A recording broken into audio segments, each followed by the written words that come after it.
Welcome to the Waiting Room Revolution. We're so excited to announce our book, Hope for the Best, Plan for the Rest 7 Keys for Navigating a Life Changing Diagnosis, is available now in paperback, ebook, and audiobook. Get a copy wherever you buy your books, and check out our website, waitingroomrevolution.com, for more information.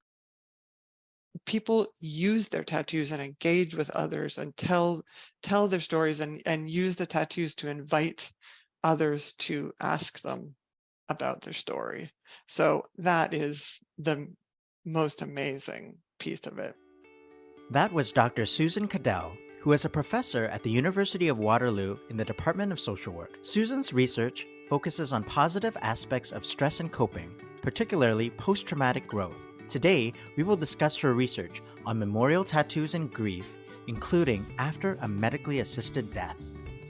Hi, I'm Xian Xiao. And I'm Sammy Winemaker. We talk to people who have information and tips on how to unlock a better illness experience. The Waiting Room Revolution starts right now. Susan, welcome to the podcast. Thank you. Thank you for having me. It's exciting to have another academic researcher, which I am, and talk a little bit about research and its impact on people, particularly patients, families, providers who are living with us, facing serious illness. So, and you're also a social worker, which is really interesting. Yes. Yes. So maybe we can start with, as a social worker, can you tell us a little bit about the kind of research that you are interested in? Absolutely.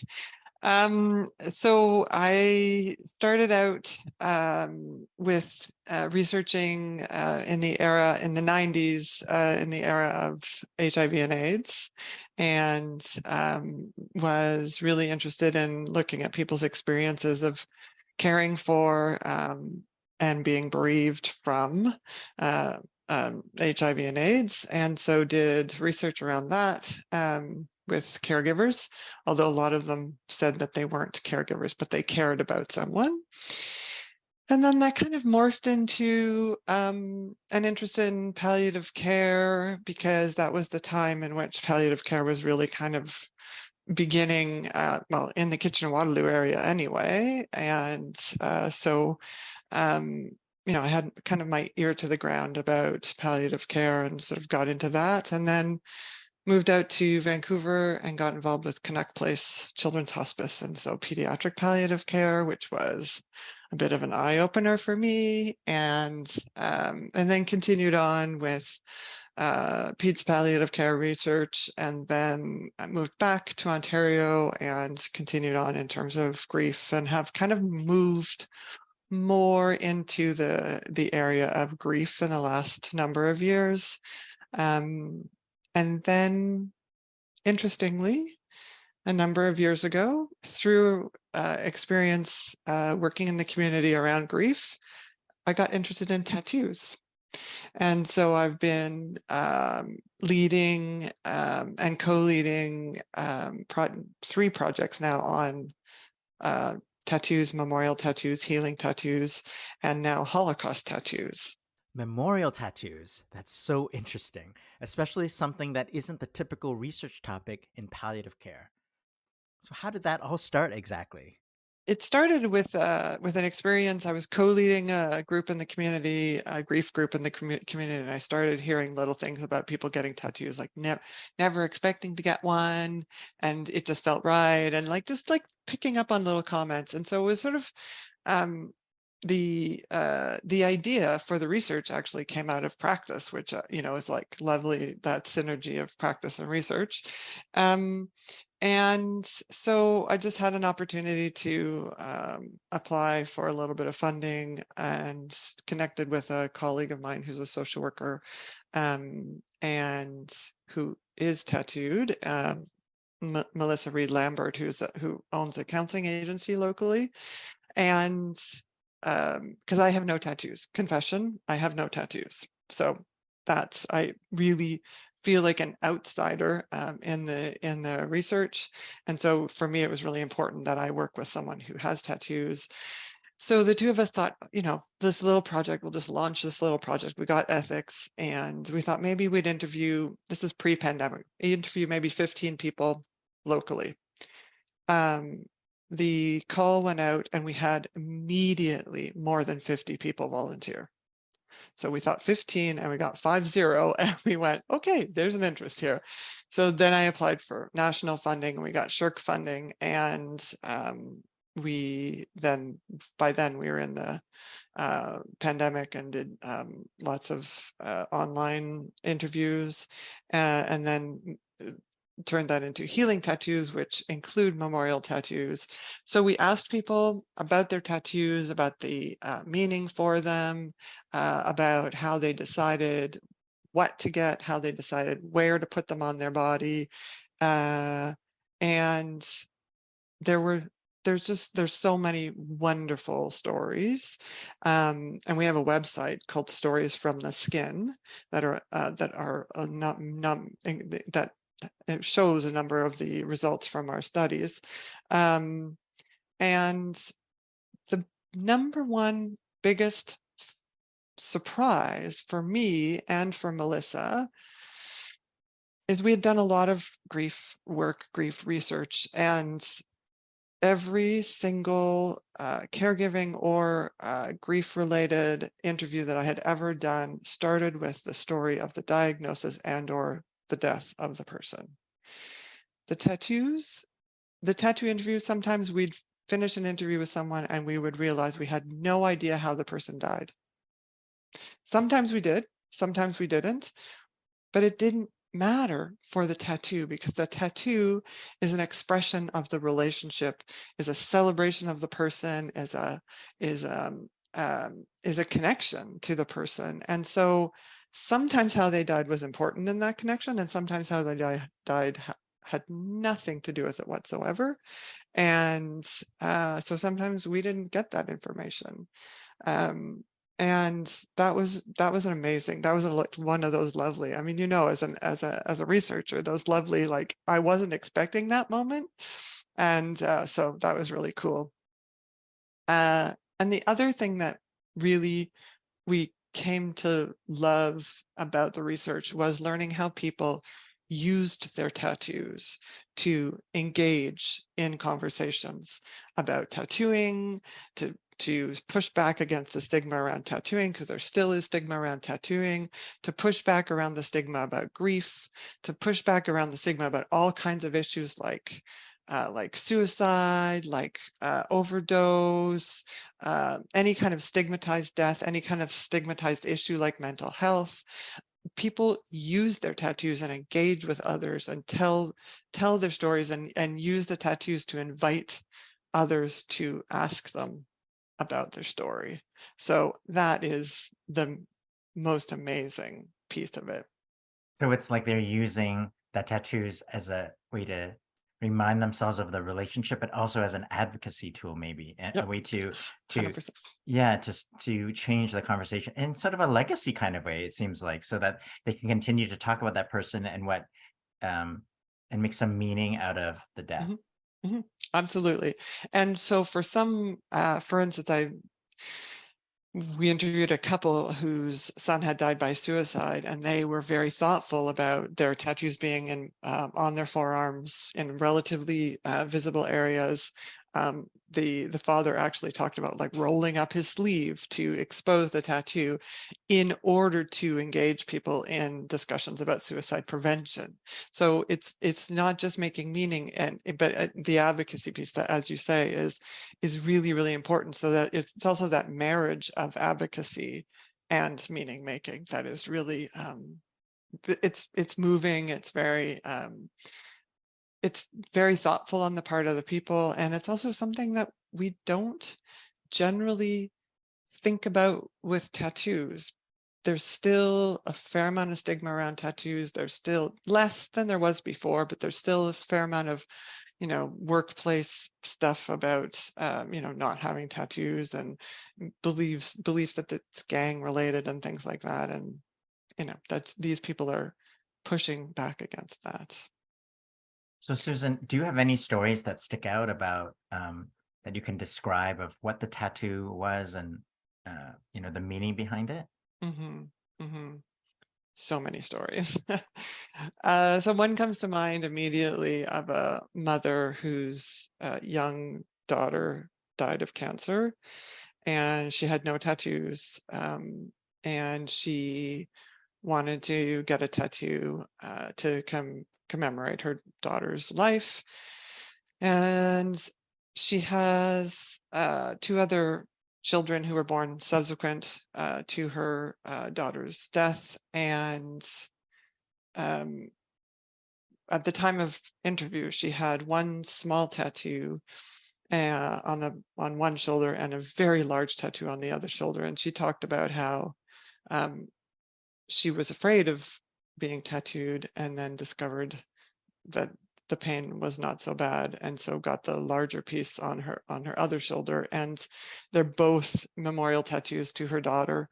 And her other children asked why they were not being included in the tattoos, and her response was, you're with me, and this is my way of keeping my daughter Riley with me. And that was very, very, very moving.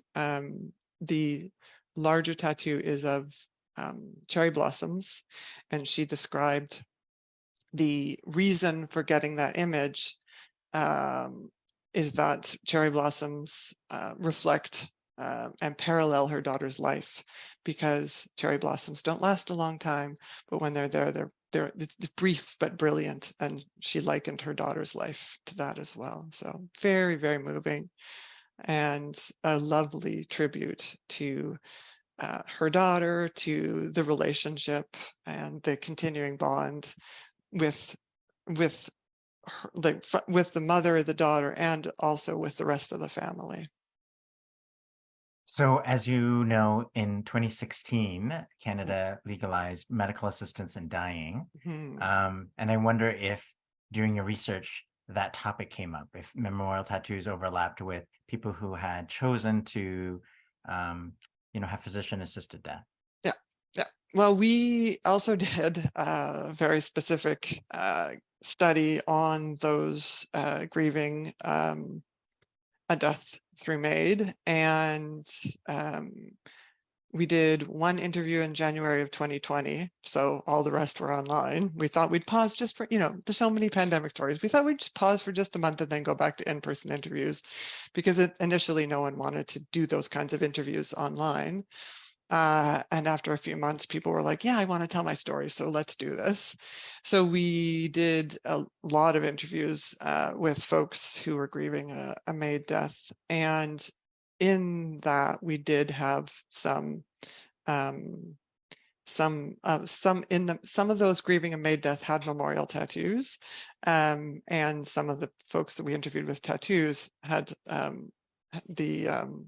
think some of those folks had MAID as well. So there was overlap between the projects, and as there often is. And one of the reasons why we wanted to do a study around grief after a MAID death is because there is very little research that's specific to grief after an assisted death of any kind. And it's, as you know, it has existed for many decades in other countries, but we couldn't find any research in English, at any rate, on that kind of grief. And we were hearing an assumption in the community that grief after a MAID death would be more complicated. And we weren't entirely sure that was going to be true.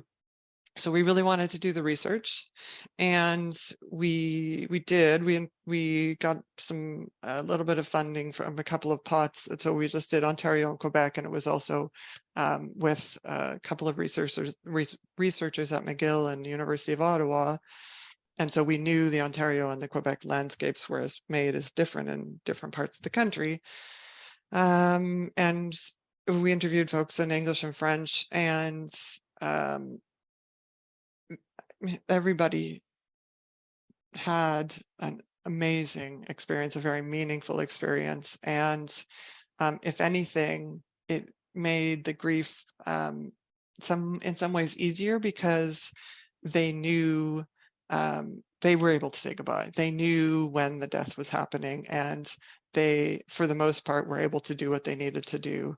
And it made the death deaths very, very meaningful. So that was really interesting. And so, I mean, you've been doing research in grief, bereavement, um, for a long time. Have you Mhm. seen a difference? Like, what have you learned about is, how this process works?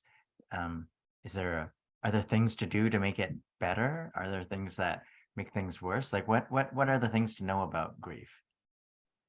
That's a very good question. So the one of the things about grief is that we don't learn about it. It's pretty much a taboo. So many people who are grieving talk about having people avoid them, especially around stigmatized deaths, around more difficult deaths, like when a child dies. So many people tell stories of having people cross the street or see them in the supermarket and kind of, go into a different aisle or those kinds of things.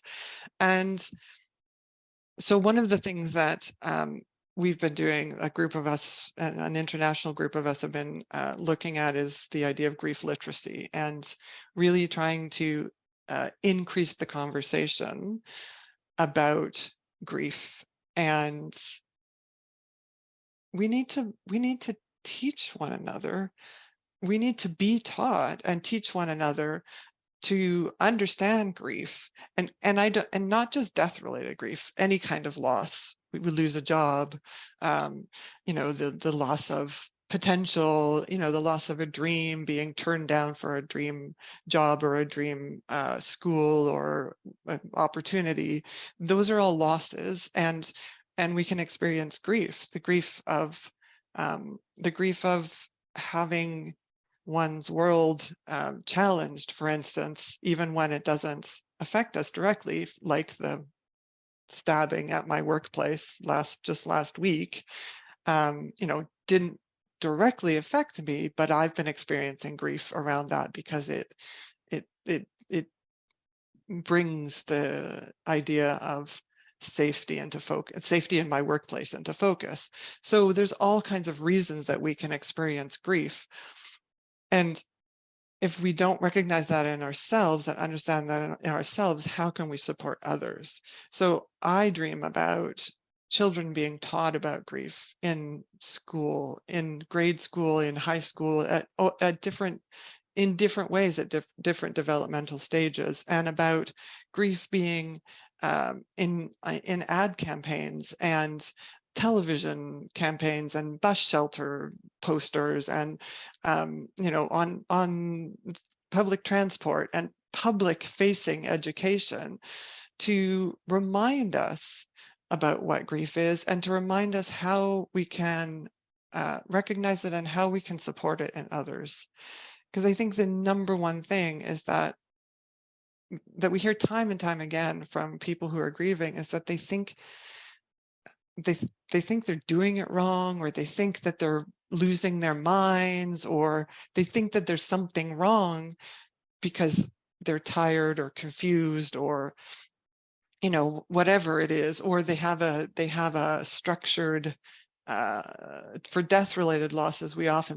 People often think of the 5 stages, which have been debunked time and time and time again. And when the 5 stages of grief were never meant to be about grief, they were meant to be about people facing a terminal illness, and have some validity there and have very little validity in terms of grief. But that's in the kind of cultural zeitgeist, and people often turn up in counseling rooms saying, I'm not grieving properly because I'm not doing X or Y stage. And so all of those pieces for me mean that we need to be more grief literate and understand grief better in ourselves, so that we know that it's okay to acknowledge it in others, and we know how to do that, and we don't feel like um, we might well we don't feel like we might say the wrong thing, so we're going to stay silent, because there is no right thing. So the important thing is that we show up and we try. That's the important thing. Yeah, to be there. Yeah. Mhm. Yeah. So it's so interesting you said that, because this is a nice segue into what we're trying to do here at the Waiting Room Revolution, which is Yes. a social movement, really, more than it's just a podcast. Yep. But we have, in some ways, and perhaps you have a similar situation as clinicians, as academics, which my co-host is a clinician. Um, we have been focused on teaching our field, other clinicians, about how to introduce a palliative care approach into their work. And so perhaps you're teaching social work students Mhm. how to, be better counselors, supporters, Mhm. clinicians as well, for patients and families. But what we have found is where there's a real opportunity, another really big opportunity, is to educate patients and families directly Mhm. about what they didn't know, and how to leach out um, this approach, a palliative care approach, Mhm. even if they encounter barriers. And in some ways, it sounds like some of your research has really been focused on, grief literacy, death literacy, so that so that people, communities, can know how to support each other without only always waiting for the healthcare system to give them permission or to invite them in. We need to go out and demand it, really, or activate ourselves to be seeking it over and over and over again, and not just sort of waiting to be told, hey, you're doing it right, or hey, do you want to talk about this? But saying, no, I need to talk about this. And that causes us to react, to be like, well, I didn't know what to do, I'm going to next time learn the skills, so that if the next person asks me that, I'll be better prepared. Mhm. Yeah, and that's one of the things that I'm really interested in right now is the idea of grief leadership. And I've written a bit about it. There's a few things written about it that I have on my reading list. Um, and I think about it in terms of the US president versus the Canadian prime minister. I've seen Biden described as having grief as a superpower, and he's very open about his experiences of, his wife and children dying, and another, I think, His son son. or son-in-law dying. He's very open about his grief experiences. We also know that our prime minister's brother died, and so he's a bereaved sibling. His father has died. I mean, that his father is a public figure as well, of course, so that's he's a little more open about that. But they they are grief leaders differently, and I would love to see more grief leadership, and um, more discussion of grief at a policy level, at a political level, federally, provincially, municipally, everywhere, and in workplaces. It is really important that grief be acknowledged, that grief be modeled by leaders, hence the term grief leadership.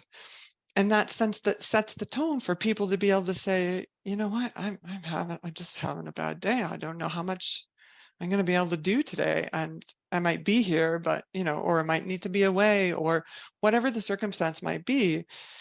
But yeah, we spend so much time in our workplaces, and grief is not modeled well there, like many other places. And so I think that's an area that I think we really need to make some inroads in. And so I love the idea of a cultural revolution, because that's what I'd like to see. That's what grief literacy is about.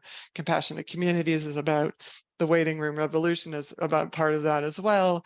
And the idea of palliative care principles being used in other areas is always something that I've been really adamant about in social work practice. I teach grief and palliative care. I'm teaching it actually right now. And a lot of the social work students will never work in palliative care settings per se, but they can take those principles into wherever they're working. And that is so, so important.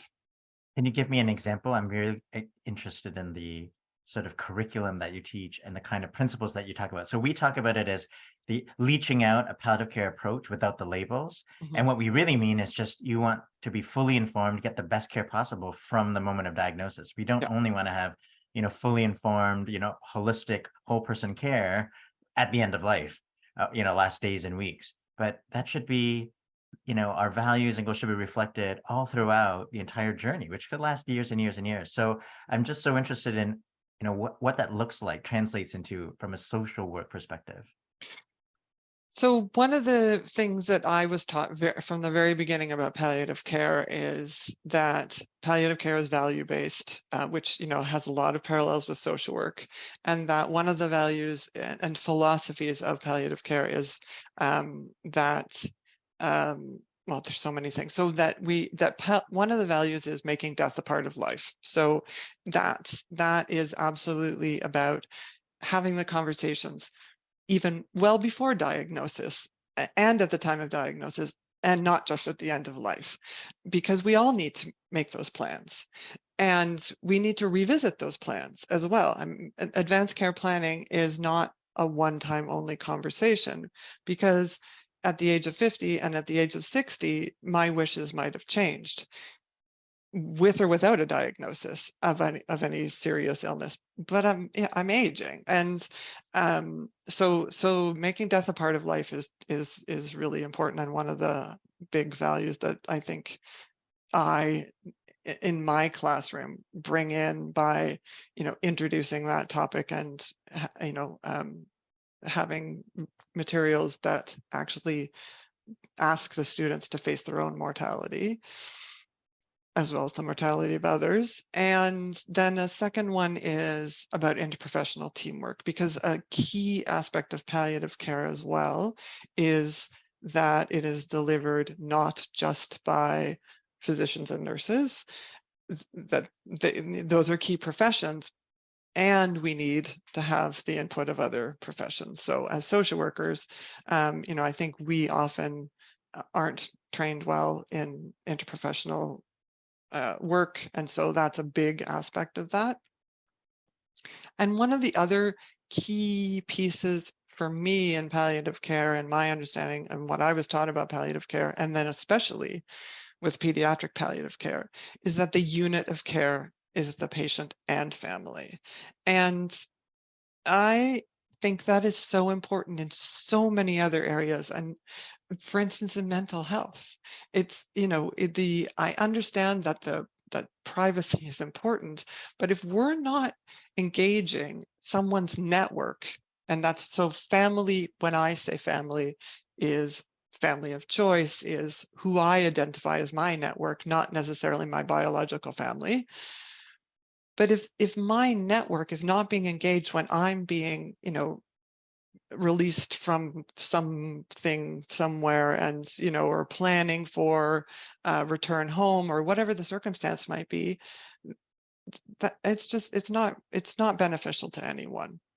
So the key in terms of family/network being the unit of care, also has important implications in terms of grief and bereavement care.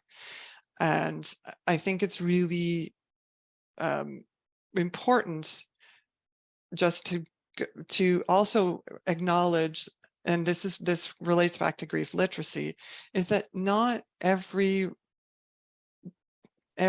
death requires, every grief circumstance requires counseling. I think it's really important, and that's part of making death a part of life, is that we're also normalizing and understanding grief, so that we're not automatically just referring people to counseling because they've experienced a death, because we don't all need counseling. We need support, but we need support from our workplaces, our networks, our faith communities, our families, our friends, and sometimes from professionals, but we don't all need referrals to counseling.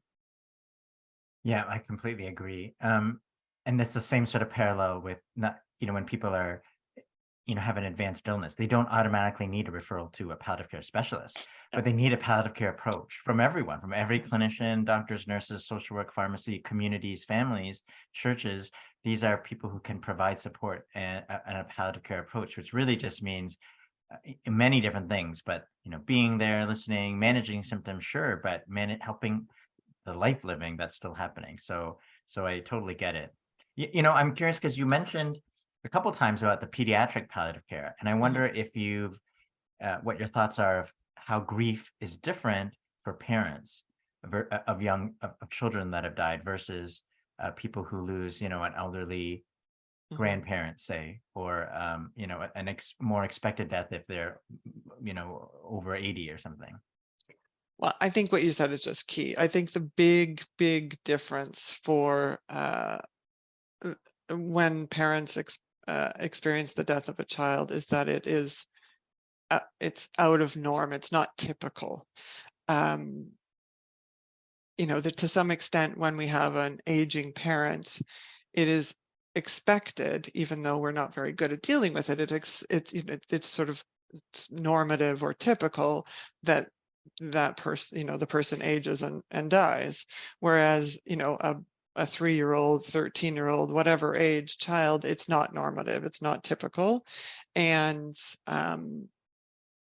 I think that's the biggest thing, is that grief can be, because we don't understand grief well, grief can be very isolating. And I think bereaved parents often feel even more isolated, because people uh, people often say things like, "Oh, I can't imagine," or um, I have no idea if I could manage, or what, like there's just so many things that people say that just aren't helpful. They're trying to be helpful, but they're just not being helpful. Um, there's a TED talk by Nora McKierney where she says that, I think you can imagine, and I think you should imagine. And I think that's a really fabulous invitation in terms of making death a part of life, is that we're not just imagining deaths that are normative, we're also imagining deaths that are not normative, that aren't in the order of things. And I think that's really important. I, and I also want to I'm I try not to use the word normal. Normative is, a derivative of it, but um Krista Couture has written a book called How to Lose Everything, and it's absolutely a fabulous book. And it is so much about grief. It's about the grief of, living through, cancer, losing a limb. She's had 2 of her children die with separate illnesses, living through divorce. And she really talks about how normal is not a helpful word, and she suggests using typical. So I try to use typical, but it doesn't really fit sometimes. Yeah. So I'm curious, Susan, do you have any other books that you would recommend to people who are um, in the grieving process that have helped you, or that mhm, people you've interviewed have mhm. suggested? On my shelf, I'm seeing option B, which is Sheryl Sandberg, the Facebook woman who's written about her husband's death. There's one there's one called The Children Who Live, that's about children in various fiction and movies, like Harry Potter, who are orphaned, whose parents die. So that's an interesting one. The Man's Search for Meaning is always a good one. Viktor Frank. There's one called Modern Loss, which is actually a website, and they wrote a book, and um, it's got lots of sort of illustrations, and sort of cartoon-like. So you can read it in like kind of bits and pieces. Sort of the what to say, what not to say kind of things, and it's kind of amusing. I mean, I think that's the other thing about grief, is that it's not all sadness. Hmm. People who are grieving, um, are capable of laughter. Might not feel like it in the moment for the person who's grieving, um, and I think sometimes we're afraid to, uh, you know, talk about funny things with people who are grieving. But grief is lots can involve lots and lots of emotions, including laughter and mirth. How familiar are you with the Canadian Grief Alliance? I'm one of the founding members. Well, I tell us. love the Canadian Grief Alliance. I was going to mention it earlier. Yeah, no, tell us about it. I know the Canadian Virtual Hospice has been, one of the groups that are, been pushing it forward. But yeah, tell us more about what is the Canadian Grief Alliance and what it's been up to since the pandemic, really. Well, yeah, exactly. So, I mean, first of all, I just have to say the Canadian Virtual Hospice, I have been a huge fan since the early 2000s. I was an early adopter. I thought it was a brilliant idea from the beginning, to essentially make I mean, it's like what you're saying in terms of being a movement. It's making resources available to everyone, everywhere. I mean, it's Canadian, but it's, of course, anybody can use it. And so for me, it was really natural that it also become a leader uh, in grief. So that, they started mygrief.ca and kidsgrief.ca talking to children about grief, and um, then in the pandemic sort of stepped up the kind of legislative pressure and invited a whole bunch of people to kind of sign on to this alliance. And they're working with government. If we have any grief leadership in our current federal government, it is because the Canadian Grief Alliance has been moving the needle and pushing that agenda forward. And I love the work of the Canadian Grief Alliance, and I'm so proud of it. And more needs to be done. Yeah. Is a So, lot of the focus and advocacy for what you just talked about, like grief literacy, ads on buses, programs in schools, all this kind of stuff? Is that hmm. is that the sort of the things you're looking to Yeah, advocate for? I mean, certainly for me, and also, media pieces, and like writing things for the Conversation Canada and writing things that get picked up by newspapers and, television spots, so that we're increasing the conversation. They've been doing a lot of that. I've been doing a little bit of that with them. And, I think it's all contributing to increasing the conversation about grief. And in the same vein, I'm working with Mary Ellen McDonald at Dalhousie University, and we're putting on a week-long festival called Good Grief Nova Scotia the last week of September 2023. And there was some comment about the naming it Good Grief, and that not all grief is good, but it's good that we talk about it. So I think that's we're trying it. Nova Scotia is small enough that we can try it in a small, relatively easy area to get people excited about it, and hopefully we'll grow it to something bigger. Oh, I love that idea. If I'm not mistaken, the UK has a big festival every year, and it's say based on the same. I think it's called the Good Grief Good Grief. Festival. Yep. Good Yeah, Grief yeah, Festival. Yeah. So we're riffing off of that. There's nice. also the UK also has the Sue Ryder Foundation, which works with people with serious illness, have a great campaign called Grief Kind, and they actually have a television ad. That's one of my dreams.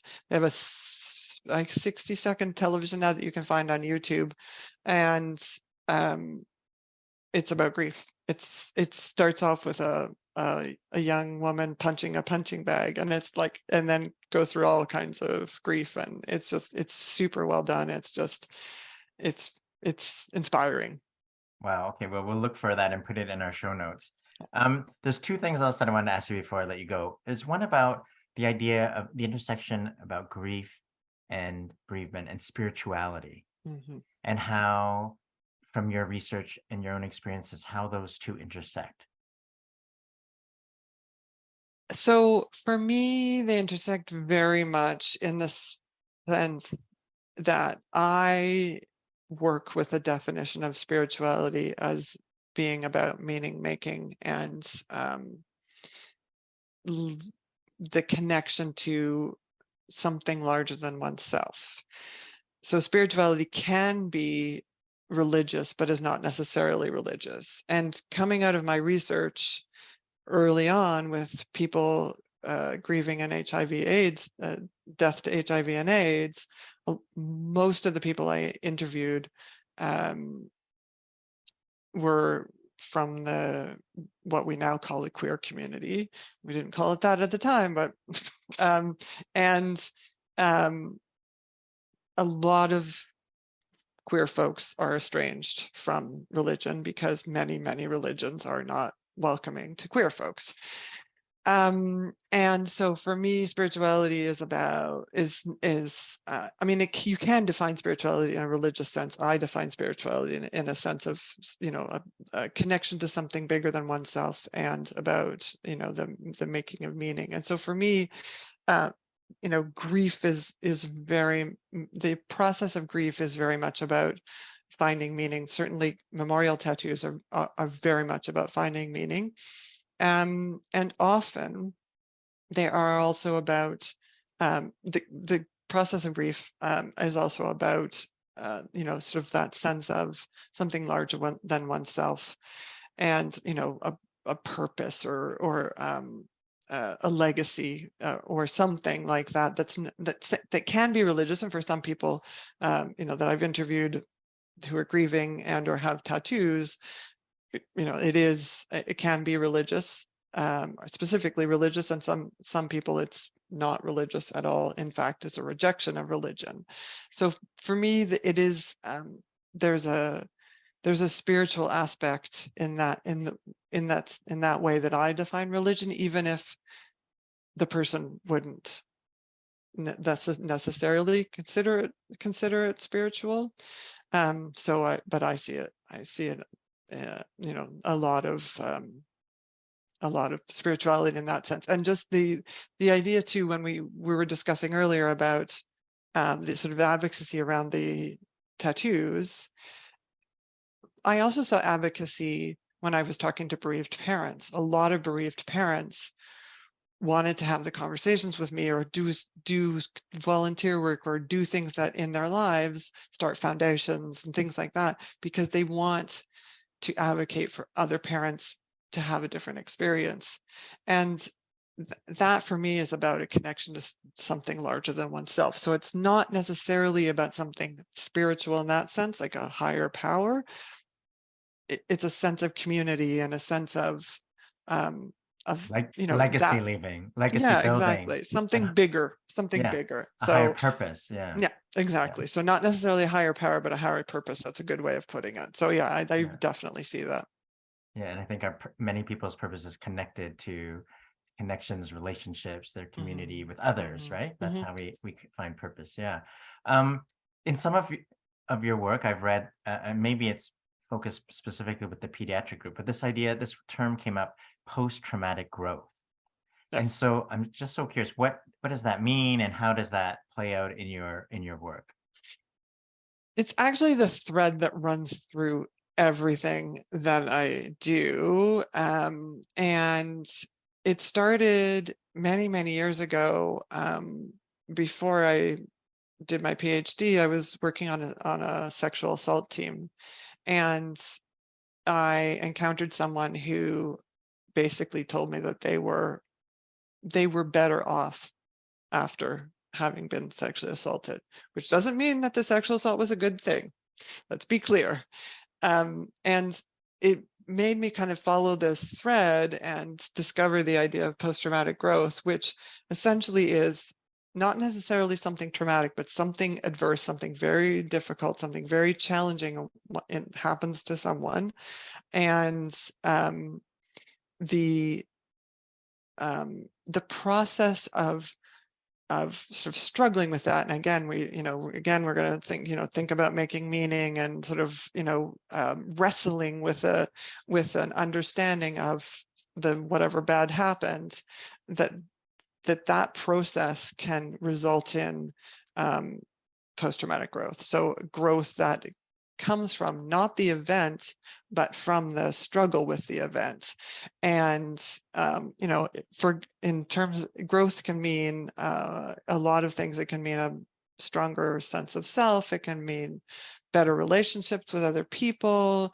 It can mean some kind of stronger spiritual connection or different spiritual connection. So I mean, there's a lot of aspects to growth, but it is really the thread that goes through all of my career. And people with HIV, people who are caring for children with life-limiting illnesses, people who are bereaved, people with tattoos, they all have amazing stories to tell about their growth, about how they have benefited from, in some way or another, from the experiences that they've the processes of reflections after their experiences. And So have you found that there are characteristics of people who are better able to find this growth, and versus those who face the the event happen or a death happen and aren't able to really, I don't want to say get over it because they're still grieving, but find it harder to do so? I think I mean, I don't think that everyone necessarily grows from negative experiences. I think different people grow differently, and I think people who are very, very isolated, or people who are I mean, there are some people who get very stuck, not struck, stuck.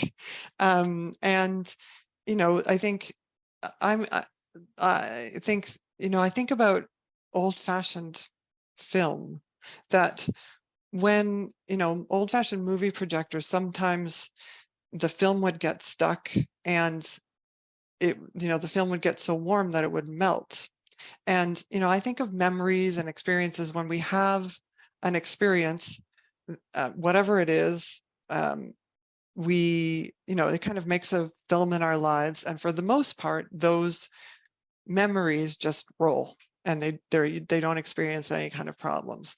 And for some people, those things get stuck, and the film starts to melt, and that can really cause problems. So who those people are, I mean, and some of that has to do with trauma as well, and post-traumatic stress disorder, and really kind of getting things melting down, just to go back to the film analogy.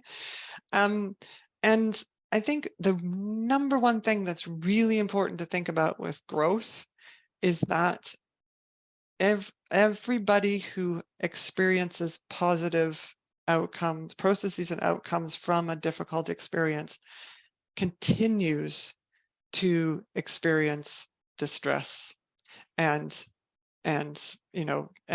negative feelings. So the idea that there's negative that there's positive outcomes, the idea that there's positive outcomes doesn't mean that the negative outcomes and feelings go away. They coexist. They might get smaller. The big ones, the positive ones, might get bigger, but it's really, really important that we understand that even when someone grows and says that they're a better person for having gone through this experience, it doesn't mean that sometimes they don't get hit by a wave of sadness or grief or whatever the case might be. So I think that's really important to make sure we know. That's such a nice tie into the title of the book that we just wrote, which is Hope for the Best, Plan for the Rest. And this idea that hope and planning and thinking about the future can coexist. And just because we're thinking about, things or, preparing for different situations doesn't mean that we're going to suddenly become depressed or give up. It means that we're planning for realistic things, which actually might give us more hope, realistic hope of how we want to spend the time that we have. So I think this coexistence of, positive and negative is really just, part of living. So I think it shows up Love it. everywhere, including in grief. Yep. Love it. Yep. Can you That's leave great. us with one more story of a memorial tattoo that stands out in your mind of the tattoo and what it meant to the person who shared it? Absolutely. Let me just think about which one I want to pick. The one that immediately came to mind is a father whose son had died by suicide, and he knew he wanted to get a tattoo to honor his son, but he couldn't decide what to get. And the image came to him in a dream, and he woke up and sketched it and took that to the tattoo artist and has it over his chest on the left side, so it's over his heart. And it's an image of three candles, on a base of hearts, because his son was loved, and the three candles are shorter. His son died in his third decade, and the third candle has been snuffed out. The two other candles are burning, and the third candle is snuffed out, and there's this sort of aura of smoke that surrounds the tattoo. It's a beautiful tattoo, and it's incredibly meaningful, and it is in a very private place that very few people see, except when he takes his shirt off. But for him, he has a son close to him. Wow. So we're almost at the end of time. Any final thoughts you'd like to share? In terms of a waiting room revolution, here's another revolution that I'd like to see. I would love to see all healthcare providers ready to ask people about tattoos tattoos that people have or people are planning, because sometimes people are too ill or can't afford to get the tattoo, but they have an idea for it. And I mean, it's a real connection. It's a real door opener, especially when they're memorial tattoos. But even when they're not, there's still stories. Even if it's just, I really like this character in this movie or this cartoon or whatever that I have tattooed on my hip. But let's ask about them instead of just ignoring them, because I think they get ignored a lot in healthcare, and I think it's a good way of connecting. Yeah. I think what you're saying is in a way to bring back the humanity in healthcare, you've learned that tattoos are a gateway to learn about who that person is, what's important to them. Another way of, the patient dignity question of what you need to know about me to provide the best care. Yep. If you talk about this tattoo, or particularly if it's a memorial tattoo, you'll know what I'm about and what's important to me. So absolutely. Yep. You said it very well. Yeah. And I think the waiting revolution is asking patients and families to either start with, this is what you need to know, or, hey, let me tell you about my tattoo, because this is my past experience with dying. And, it is going to affect how I think that this is going to be for me. How often other people, how your past experiences make you think that it will repeat for yourself. So, it's important to understand that if you want to provide the best care. 100%. Susan, it was such a pleasure talking to you today. Thank you so much. Thank you. You make it very easy. Thanks for listening.